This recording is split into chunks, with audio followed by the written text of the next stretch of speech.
Hello friends, आप देख रहे हैं सरकारी जॉब भर्ती और मैं हूं हेमेंद्र साहू। दोस्तों, आज के जो टॉपिक में देखने वाले हैं छत्तीसगढ़ का करंट अफेयर है, जो कि आप लोगों के लिए बहुत ही इंपॉर्टेंट है। अगर आप किसी भी एग्ज़ाम की तैयारी कर रहे हो, सीजीपीएससी का हो, सीजी व्यापम के अंतर्गत हो, एडीओ का है, आरआई का है, हॉस्टल वार्डन का है, या किसी भी एग्ज़ाम का, तो आज का जो टॉपिक है आप लोगों के लिए सबसे बेहतर है, क्योंकि इस टॉपिक में हम लोग बात करेंगे 25 करंट अफेयर के बारे में बात करने वाले हैं। दोस्तों, लास्ट में आप लोगों के लिए एक करंट अफेयर का जो होमवर्क रहता है उसको जो है आप लोग कमेंट करके जरूर बताना।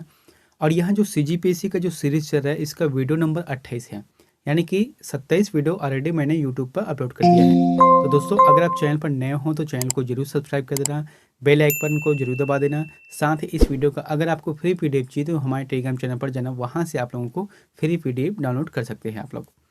तो दोस्तों, यहाँ पर चलते हैं। अच्छा, यहाँ पर मैं बता रहा हूँ जो 25 क्वेश्चन है उसमें कुछ अतिरिक्त फैक्ट भी है जो कि आप लोगों के लिए बहुत ही इंपॉर्टेंट है, और ये भी हाल ही का कुछ करंट अफेयर है, या फिर कह सकते हैं कि पिछले एक साल का करंट अफेयर है, जो कि काफ़ी इंपॉर्टेंट है। चलते वीडियो की तरफ। आप लोगों के लिए जो पिछला वीडियो में होमवर्क दिया था उसको देख लेते हैं कि वर्तमान में कितने वन मंडल में होम हर्बल गार्डन की स्थापना की गई है।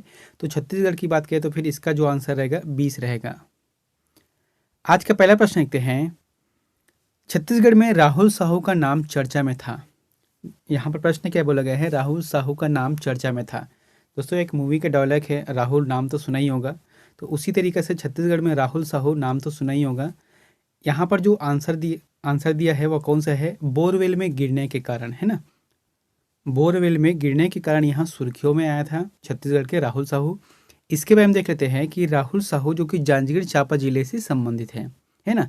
तो इनका जो है भारतीय सेना द्वारा 104 घंटा, मतलब हमारे देश में अभी तक जो रेस्क्यू किया है बोरवेल में गिरने के बाद, वहाँ सबसे ज़्यादा घंटा राहुल साहू का है। तो 104 घंटे के बाद भारतीय सेना ने रेस्क्यू करके उसे बाहर निकाला है, जो कि उसके बाद में उसको रायपुर लाया गया। उसके बाद उसका जो तबीयत है वह ठीक हो गया था। लेकिन जो राहुल साहू की इसलिए चर्चा में है, बोरवेल में गिरने के कारण हुआ था। दूसरा प्रश्न देखते हैं। गोबर से विद्युत बनाने हेतु छत्तीसगढ़ ने निम्न में से किसका सहयोग लेने हेतु एमओयू किया है। एमओयू किया है किसके साथ, यानी कि छत्तीसगढ़ में गोधन न्याय योजना के तहत गोबर खरीदी का काम कर रहा है, ठीक है। अब इसमें जो गोबर से विद्युत बनाना है तो इसके लिए किसी कंपनी के साथ तो सहयोग करना जरूरी है, क्योंकि सरकार खुद से तो नहीं कर सकती। तो इसका जो आंसर क्या आ जाएगा, BARC, बार का रहेगा। अब इसका बार का फुल फॉर्म क्या है दोस्तों, यहाँ पर मैंने लिखा है कि भाभा परमाणु अनुसंधान केंद्र। ये भाभा परमाणु अनुसंधान केंद्र के साथ सहयोग के साथ इन्होंने जो है विद्युत उत्पन्न के लिए कहा गया है। यहाँ पर देखते हैं, गोधन न्याय योजना के तहत स्थापित गौठानों में गोबर आधारित बिजली संयंत्र लगाया जाएगा। तीसरा प्रश्न देखते हैं। छत्तीसगढ़ राज्य वित्त आयोग के अध्यक्ष किसे नियुक्त किया गया है। तो छत्तीसगढ़ राज्य में वित्त आयोग के अध्यक्ष के रूप में किसे नियुक्त किया गया है। जैसे कि यहाँ पर ऑप्शन है, अटल श्रीवास्तव है, उमेश अग्रवाल है, सर्जियस मिंज है, या गुरप्रीत बामरा है। सही जवाब आ जाएगा इसका सर्जियस मिंज रहेगा। सर्जियस मिंज ऑप्शन सही है। अगला है, स्वच्छता सर्वेक्षण के इंडियन स्वच्छता लीग, जिसे कहा जाता है ISL। जैसे कि एक होता है IPL, है ना, इंडियन प्रीमियर लीग जो क्रिकेट में चलता है, तो ये क्या है ISL, यानी कि इंडियन स्वच्छता लीग में छत्तीसगढ़ के कितने निकायों को ने प्रथम स्थान हासिल किया है। तो जो स्वच्छता इंडियन चला है उसमें लीग में, तो छत्तीसगढ़ के कितने निकायों ने प्रथम स्थान हासिल किया है। सही जवाब किया जाएगा 7 निकायों ने। दोस्तों, इंपॉर्टेंट क्या है, मैंने यहाँ पर अतिरिक्त जानकारी लिखा है जो कि आप लोगों के लिए बेहद ही इंपॉर्टेंट है। इसलिए कह रहा हूँ कि वीडियो बनाने के लिए बहुत मेहनत करना पड़ता है। पहले उसके डाटा को जो कलेक्शन करना पड़ता है, फिर उसको टाइप करना पड़ता है, तब जाके होता है। इसलिए कहता हूँ कि जब भी आप वीडियो देखो, अगर चैनल पर नए हो तो चैनल को जरूर सब्सक्राइब कर दिया करो।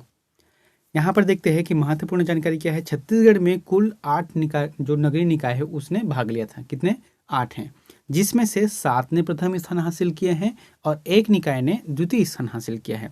तो प्रथम स्थान हासिल करने वाले निकाय कौन कौन से हैं ये भी देख लेते हैं। एक है भटगांव है, माना कैंप है, और खैरागढ़ है, जसपुर नगर है, कोंडागांव है, बिरगांव है और अंबिकापुर है। ये हो गए प्रथम स्थान पर। दूसरे स्थान पर कौन है, रायपुर जिला है, जो कि 10 लाख से, ये रायपुर जिला नहीं, रायपुर शहर है ना। रायपुर शहर जो कि 10 लाख से अधिक आबादी वाले शहरों में दूसरे स्थान पर है रायपुर। तो इस तरीके से 8 निकायों ने भाग लिया था, जिसमें 7 ने प्रथम स्थान हासिल किया है और एक ने द्वितीय स्थान हासिल किया है। अगला है, छत्तीसगढ़ को स्वच्छ भारत मिशन ग्रामीण के तहत कितने राष्ट्रीय पुरस्कार प्राप्त हुए हैं? तो जो स्वच्छ भारत मिशन के तहत जो ग्रामीण के तहत है ना, एक तो होता है शहरी एक ग्रामीण, तो ग्रामीण के तहत कितने राष्ट्रीय पुरस्कार प्राप्त हुए हैं? इसका जो जवाब आ जाएगा 4 राष्ट्रीय पुरस्कार प्राप्त हुए। दोस्तों ये 2022 के लिए ही इंपॉर्टेंट है, 2022 में मिला है ये। देख लेते हैं यहाँ पर कब मिला है। सबसे पहली बात तो 2 अक्टूबर 2022 को राष्ट्रपति महोदया कौन है? श्रीमती द्रौपदी मुर्मू के द्वारा नई दिल्ली के विज्ञान भवन में प्रदान किया गया। कब किया गया है? 2 अक्टूबर 2022। 2 अक्टूबर को क्यों? क्योंकि उस दिन गांधी जयंती, स्वच्छता के लिए उन्होंने काम किया था। अब देख लेते हैं यहाँ पर कौन कौन से है 4। तो पहला क्या है? पूर्वी जोन में छत्तीसगढ़ को प्रथम स्थान मिला है। पूर्वी जोन के लिए छत्तीसगढ़ को प्रथम स्थान दिया गया है, एक हो गया। दूसरे नंबर पर क्या है? पूर्वी जोन में दुर्ग जिला को दूसरे स्थान दिया गया है, ठीक है। तीसरे नंबर क्या है? पूर्वी जोन में बालोद जिला को तीसरे स्थान पर दिया गया है। और चौथा है सेंट्रल जोन में ODF प्लस पर दीवार लेखन, यानी कि जो दीवार, जैसे रायपुर जाओगे, ठीक है, तो बहुत सारे दीवार में कुछ न कुछ लिखा रहता है, स्वच्छता संबंधी जो बात लिखा रहता है या फिर कुछ डिजाइन से बने रहते हैं, तो उस मामले में छत्तीसगढ़ को तीसरा स्थान दिया गया है। तो कुल मिलाकर इस बार 2022 में छत्तीसगढ़ को 4 पुरस्कार मिला है अलग अलग कैटेगरी में। छठा प्रश्न है, राज्य में आयोजित पहली बार छत्तीसगढ़िया ओलंपिक 2022-23 का आयोजन कब से कब किया गया है? बहुत ही इंपॉर्टेंट है और इस प्रश्न को समझते हुए चलेंगे, ठीक है, बहुत ही अच्छा इसमें है। अच्छा, एक चीज़ इतना कहना चाहूँगा कि आपके जो जो फरवरी में CGPSC का प्री होने वाला है, उसके बाद जो मेंस का होता है, उसमें पक्का ओलंपिक जो है छत्तीसगढ़िया जो ओलंपिक हुए हैं उसमें से प्रश्न 100% पूछ जाएंगे। और इसका मुझे लगता है ऐसा कि ये ना जो है एक मेंस के लिए टॉपिक भी बन सकता है। ये यहाँ पर देखते हैं क्या बोला गया है कि इसका जो आयोजन है वह कब से कब किया गया है। सही जवाब आ जाएगा इसका 6 अक्टूबर 2022 से 6 जनवरी 2023 के मध्य। अब ये 23 के मध्य कैसे हैं? देखो, ये जो है 6 चरणों में हुआ है, ठीक है, 6 चरणों में हुआ है, यानी कि अभी एक चरण बाकी है, 5 चरण हो गए हैं, 6वां चरण बाकी है। तो जो है मैंने यहाँ पर लिखा है 6 अक्टूबर 2022 से जब प्रारंभ हुआ तो वो राजीव युवा मितान क्लब स्तर पर आयोजन किया गया था, यानी कि जो ग्रामीण स्तर है वहाँ पर आयोजन किया गया था, वहाँ के लोगों से जो खेल कूद कराया गया। फिर वहाँ से जो चयन हुए हैं उसको संकुल स्तर पर ले जाया गया, फिर वहाँ से जो चयन हुए हैं उसको जिला स्तर पर ले जाया गया। तो कुल मिलाकर जो 5 चरण में हुआ है। अब ये 6वां चरण है वहाँ 6 जनवरी 2023 को, यानी कि आज कितना तारीख है? 3 तारीख है। तो 3 दिन बाद जो है इसका राज्य स्तर पर आयोजन किया जाना है। तो कुल मिलाकर क्या हुआ? 6 अक्टूबर 2022 से 6 जनवरी 2023 के मध्य इस जो छत्तीसगढ़िया ओलंपिक का आयोजन किया गया है। मैंने यहाँ पर लिखा है अतिरिक्त जानकारी कि शामिल पारंपरिक खेल। तो छत्तीसगढ़ में जो पहली बार आयोजन किया गया है इसमें खेल कितने हैं? 14 खेल हैं। अब कौन कौन से 14 खेल है वह नेक्स्ट क्वेश्चन में पता चलेगा, लेकिन यहाँ पर देखते हैं 14 खेल है एकल और दली, यानी कि एक सिंगल भी है और एक दली वाला गेम भी है इसमें। अच्छा, ये तो हो गया खेल। अब इसका दायित्व तो किसने लिया था? क्योंकि छत्तीसगढ़ सरकार में अलग अलग विभाग है, तो इसका दायित्व तो किसने लिया है? आंसर जाएगा पंचायत एवं ग्रामीण विकास, ठीक है, और एक है नगरीय प्रशासन एवं विकास विभाग। कुल मिलाकर 2 विभाग ने इसमें भाग लिया था। अगला है छत्तीसगढ़ी ओलंपिक में शामिल खेल नहीं है। आगे ना प्रश्न यहाँ पर कि छत्तीसगढ़ी में जो 14 खेल बनाया गया है उसमें से एक शामिल कौन सा नहीं, जैसे कि यहाँ पर संखली, ताश, पिट्ठूल और बांटी। सही जवाब आ जाएगा ताश। ताश जो है नहीं रखा है, हालांकि वो दीपावली के समय चलते हुए अलग बात है, लेकिन इसमें जो है शामिल नहीं रखा गया है।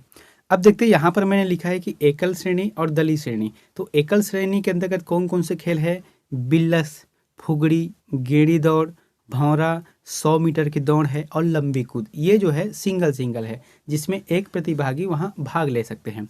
उसके बाद दलीय प्रतिभागी यानी कि एक से ज़्यादा 2, 3, 7, 9, 15 जो रहते हैं, इसमें कौन कौन से खेल है? गिल्ली डंडा है, पिट्ठुल है, संखली है, लंगड़ी दौड़, कबड्डी, खो खो, रस्साकसी और बांटी जिसे कंचा कहा जाता है। तो इस तरीके से 2 श्रेणी में 14 खेल का आयोजन किया गया। अगला है पेसा एक्ट लागू करने में छत्तीसगढ़ देश में कौन सा स्थान पर है? तो पूरे देश में अगर बात की जाए पेसा एक्ट लागू करने के लिए तो छत्तीसगढ़ कौन से स्थान पर है? सही जवाब क्या जाएगा इसका? 7वें नंबर पर रहेगा, है ना, 7वें नंबर पर रहेगा। यहाँ पर देख लेते हैं महत्वपूर्ण जानकारी। इसे जो है कैबिनेट द्वारा प्रस्तावित कब किया गया था? 7 जुलाई 2022 को। 7 जुलाई 2022 को कैबिनेट द्वारा प्रस्तावित किया गया और राजपत्र में इसे जो अधिसूचना का प्रकाशन है वहाँ 8 अगस्त 2022 को किया गया है। ठीक है, 8 अगस्त 2022 को किया गया है। दोस्तों इससे पहले यानी कि 6 और अलग राज्य कौन कौन से हैं? हिमाचल प्रदेश है, आंध्र प्रदेश है, तेलंगाना है, राजस्थान है, गुजरात और महाराष्ट्र में लागू हो गया है। अब ये छत्तीसगढ़ 7वें नंबर का है। अच्छा, अब यहाँ पर प्रश्न उठता है कि पेशा कानून का मतलब क्या है, पेशा एक्ट होता क्या है। आप लोगों से कहना चाहता हूँ जैसे कि थोड़ा सा ध्यान देना, जैसे कि अभी भूपेश बघेल जब चुनाव जीत कर आए थे मुख्यमंत्री के तौर पर, है ना, तो उसके बाद क्या हुआ था, जो ग्रामीण में जैसे कि किसी गांव है, अब गांव के पास कोई नदी है, तो गांव के लोग करते क्या थे, गांव के जो रेत है उसे अपने हिसाब से बेच देते थे। बेचते थे तो वो पैसा कहाँ जाता था, वो ग्रामीण यानी कि बस्ती के फंड में चला जाता था। लेकिन भूपेश बघेल सरकार आने के बाद इन्होंने इस चीज़ को रोक लगा दिया कि नहीं, आप ग्रामीण स्तर पे नहीं बेच सकते। क्यों? क्योंकि इसमें हमारा अधिकार है, अब हम इसमें करेंगे। तो यही जो पेशा कानून के तहत इस मामले में आता है। मैंने यहाँ पर लिखा है कि panchayat extension to schedule areas act, जिसे कहा जाता है पेशा, 1986 में पंचायती राज व्यवस्था में अनुसूचित क्षेत्रों का विस्तार करते हुए पेशा कानून का शुरुआत किया गया था, है ना। 1986 का जो पंचायती राज अधिनियम था, जिसके द्वारा जो है जो आदिवासी क्षेत्र है, आदिवासी गांव हैं, उसके लिए जो है पेशा कानून की शुरुआत की गई थी।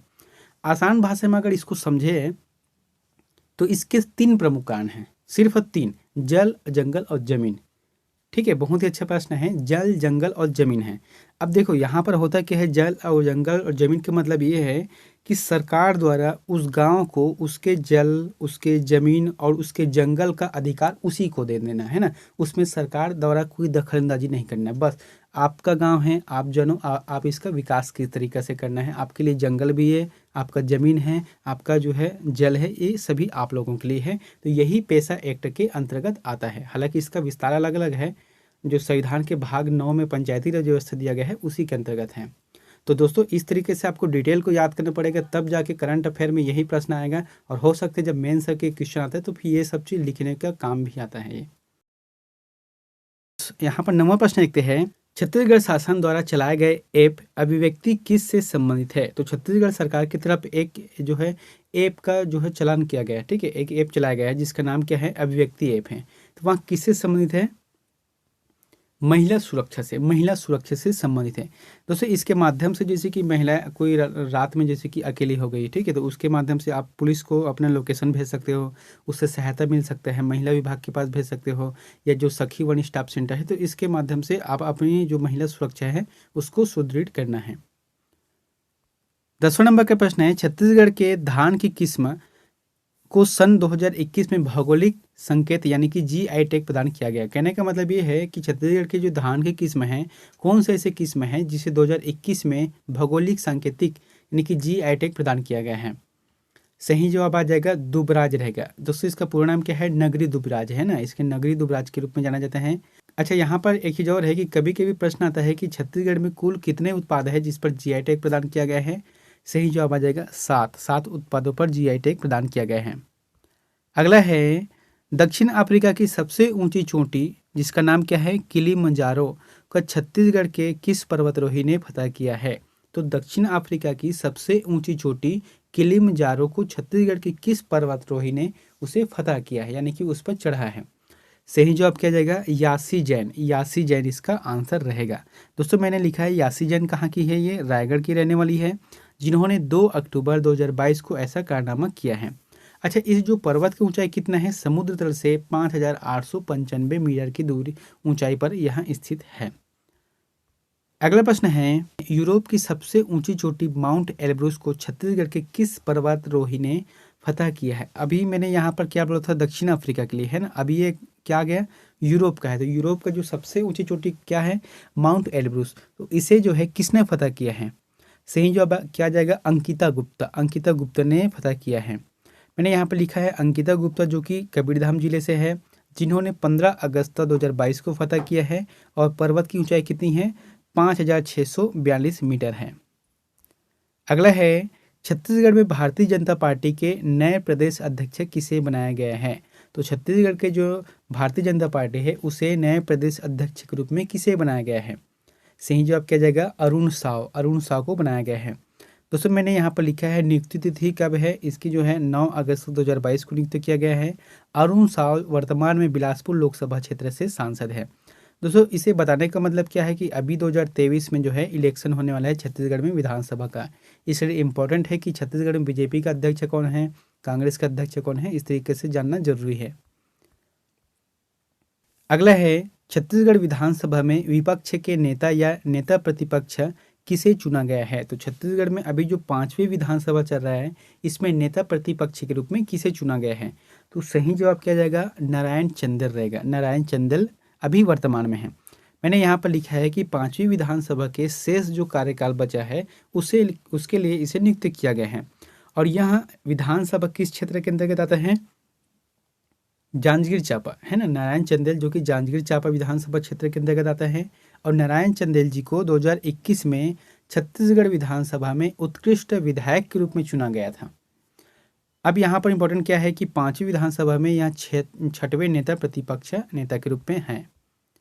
अगला है छत्तीसगढ़ में पहली बार आयोजित नेशनल कांग्रेस पार्टी का महाअधिवेशन कब होने जा रहा है। बहुत ही इंपॉर्टेंट है और यहाँ 100% पूछे जा सकते हैं। देखो अभी हाल ही का न्यूज़पेपर में दिया गया था कि छत्तीसगढ़ में पहली बार आयोजित किया जा रहा है क्या, कि नेशनल पार्टी जो कांग्रेस का जो अधिवेशन है जो हर साल होता है या 2-3 साल में होते रहते हैं, इसका जो आयोजन है वह कब किया जा रहा है छत्तीसगढ़ में, पहले नंबर पर आ जाएगा, यानी कि 24 से 26 फरवरी 2023 के मध्य किया जाना है। 24, 25, 26 यानी कि 3 दिनों का इसका अधिवेशन चलने वाला है। दोस्तों इस बार का जो अधिवेशन होगा वो कांग्रेस का 85 यानी कि 50वां अधिवेशन होगा। और ये स्थान कहाँ है, रायपुर में चयन किया गया है, क्योंकि अभी इलेक्शन होने वाला है मध्य प्रदेश में, तेलंगाना में, छत्तीसगढ़ में, राजस्थान में, तो इस हिसाब से उसको देखकर किया गया है। अगला है छत्तीसगढ़ के नवीनतम मुख्य निर्वाचन पदाधिकारी किसे नियुक्त किया गया है। बहुत ही इंपॉर्टेंट है।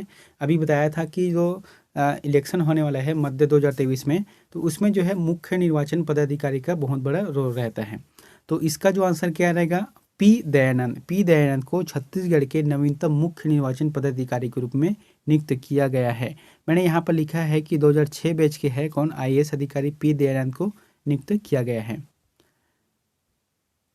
अगला है भारतीय थल सेना में छत्तीसगढ़ की पहली महिला लेफ्टिनेंट कौन है।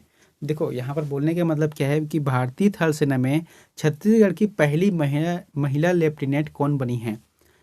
जैसे कि ऑप्शन क्या है, वंशिका पांडे है, रितिका ध्रुव है, जानवी मिश्रा है, इनमें से कोई नहीं। सही जवाब क्या जाएगा, वंशिका पांडे, जो कि भारतीय थल सेना में छत्तीसगढ़ की पहली महिला लेफ्टिनेंट बनी है। मैंने यहाँ पर लिखा है कि राजनांदगांव में पली बड़ी है यहाँ सुश्री वंशिका पांडे, जो कि 30 जुलाई 2022 को चेन्नई स्थित प्रशिक्षण अकादमी की पासिंग आउट में लेफ्टिनेंट बनी है। अगला है पीयूष जायसवाल छत्तीसगढ़ के किस जिले से संबंधित है।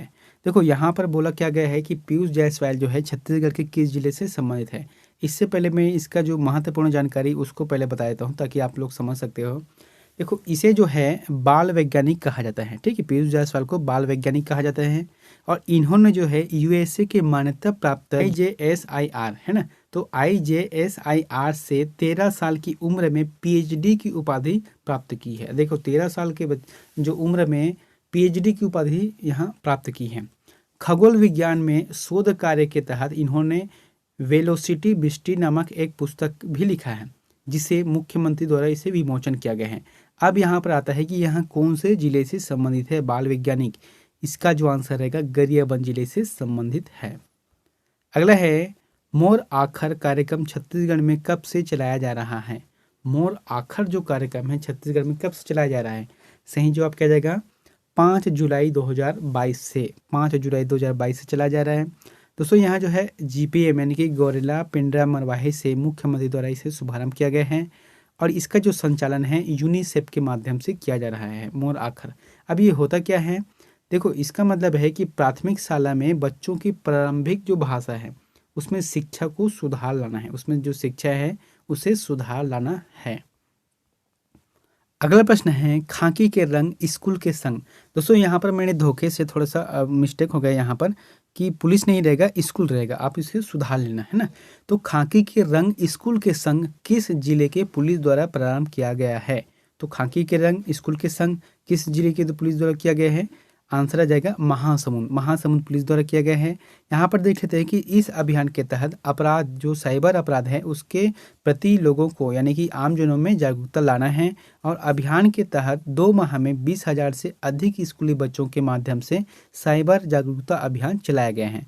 और इस जो अभियान का नेतृत्व किसने किया है? पुलिस अधीक्षक श्री भोजराम पटेल के द्वारा किया गया है। तो इसलिए इसका जो आंसर रहेगा महासमुंद रहेगा, जहाँ पे खाकी के रंग स्कूल के संग आएगा।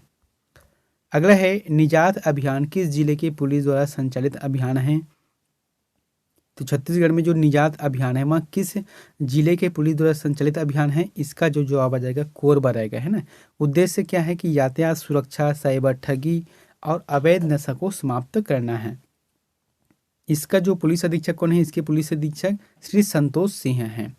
और छत्तीसगढ़ के कोरिया और राजनांदगांव जिले में भी यहाँ निजात अभियान संचालित किया जा रहा है।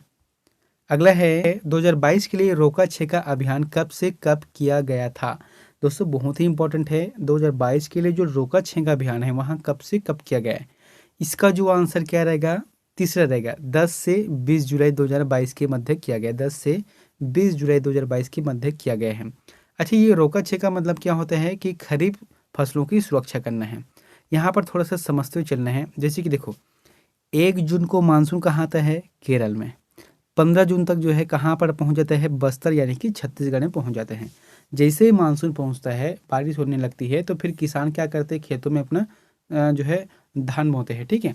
जब धान जो बोते हैं तो उसको नुकसान ना हो, इसलिए जो गांव में खासकर से जो ग्रामीण एरिया है और गांव पर एरिया है, इधर क्या करते हैं? जो आवारा पशु इधर उधर घूमते रहते हैं उसका रोका छेका करना है, यानी कि उसको रोकना है, टोकना है और उसे जो है गोठान जो बना हुआ है गाँव में वहाँ पर डाल देना है। तो कुल मिलाकर यही कि रोका छेका अभियान जो है 10 से 20 जुलाई 2022 के मध्य किया गया। जब भी ऐसा प्रश्न आता है तो आपको याद रखना है यहाँ जुलाई में होता है, क्योंकि 15 जून तक से मानसून पहुँचता है, उसके बाद जुलाई के महीने में यहाँ अभियान चलता है। अगला है ये मौका छूटे ना अभियान छत्तीसगढ़ शासन के किस विभाग की तरफ से संचालित अभियान है? क्या है? ये मौका छूटे ना, ये जो अभियान है वहाँ किस विभाग की तरफ से संचालित अभियान है? जैसे कि ऑप्शन है महिला एवं बाल विकास है, गृह विभाग है, जल संसाधन विभाग है या सांस्कृतिक विभाग है। सही जवाब आ जाएगा महिला एवं बाल विकास की तरफ से है। यहाँ पर देखे थे कि 1 से 7 अगस्त 2022 के मध्य चला गया है। और इसका जो उद्देश्य क्या है? प्रसूता एवं शिशुवती महिलाओं के बीच स्तनपान के लिए जागरूकता को बढ़ाना है। यानी कि जागरूकता किस बात के लिए बढ़ाना है? स्तनपान के लिए। नहीं तो ज़्यादातर क्या होता है कि जो है बच्चे में कुपोषण का जो शिकार हो रहा है, तो इसका एक वजह भी है, इसलिए स्तनपान को बढ़ावा देना है। अगला है आज़ादी से अंत्योदय तक अभियान के तहत राज्य के कितने स्थानों का चयन किया गया? बहुत ही इंपॉर्टेंट है दोस्तों। यह जो केंद्र सरकार की योजना है, जो आज़ादी का अमृत महोत्सव है, उसमें आज़ादी से अंत्योदय तक जो अभियान है, इसमें राज्य के कितने स्थान का चयन किया गया है? सही जवाब आ जाएगा 3 स्थानों का चयन किया गया है। मैंने यहाँ पर लिखा है कि भारत सरकार द्वारा आयोजित जो आज़ादी का अमृत महोत्सव कार्यक्रम के अंतर्गत देश के स्वतंत्रता संग्राम सेनानियों के गृह ग्राम को विकास करना है। यानी कि उसके गृह ग्राम का चयन करना है, फिर उसके जो है मूलभूत जो आवश्यकता है उसका विकास करना है। अब देश में 75 जिलों में से 99 सेनानियों का चयन किया गया है, जो कि छत्तीसगढ़ के कितने हैं? 3 सेनानी का चयन किया गया है। कौन कौन से है? एक तो है बाबूलाल छोटेलाल श्रीवास्तव है, जो कि कंडेल धमतरी से हैं। एक है ठाकुर प्यारेलाल सिंह, जो कि देहान राजनांदगांव से हैं।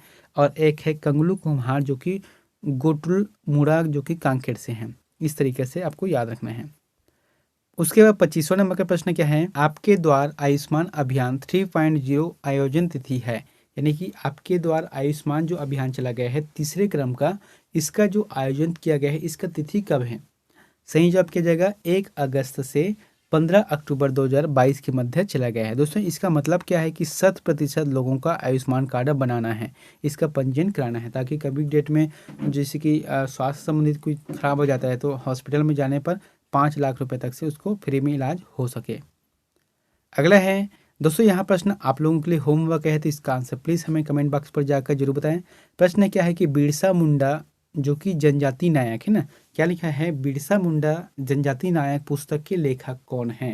तो इस पुस्तक के लेखक कौन है? ऑप्शन है श्री शंकर पांडे है, श्रीमती सरोज दुबे है, प्रोफेसर आलोक चक्रवाल है और आशीष सिंह है। तो इन चारों में से जो भी ऑप्शन आपको सही लगता है तो प्लीज़ कमेंट बॉक्स पर जाकर जरूर कमेंट करें। और दोस्तों वीडियो अच्छा लगा आप लोगों को जो पढ़ाने का तरीका है, खासकर से जो कंटेंट है, तो दोस्तों आज का वीडियो आप लोगों को अच्छा लगा तो वीडियो को जरूर लाइक कर देना। चैनल पर नए हो तो चैनल को जरूर सब्सक्राइब कर देना, बेल आइकन को जरूर दबा देना। मिलते हैं नेक्स्ट वीडियो में एक नई जानकारी के साथ। Thank you.